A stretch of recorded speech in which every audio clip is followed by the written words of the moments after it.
think I've finally gotten this right. Since I've been doing boards, I've had a lot of misfiring, but I think this is gonna work. I've used aluminum foil before, not very much, not this extensively, because I haven't ever taken the time to set up days in advance or weeks in advance like I did this time, but I think this was definitely a good idea. This is my main finale board, and there are a few, I guess you could call satellites, going to be firing with this. I've got a couple of mortar racks that are going to be going off, and a couple of rocket racks, and a couple of cake racks for the side. But this is my fusing system I'm using now.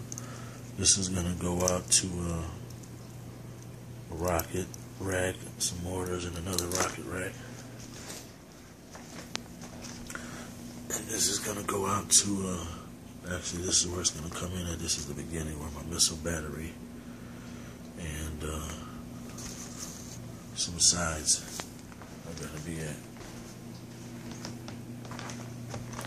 So I'm hoping this time I'm going to finally have everything fire appropriately. We'll see.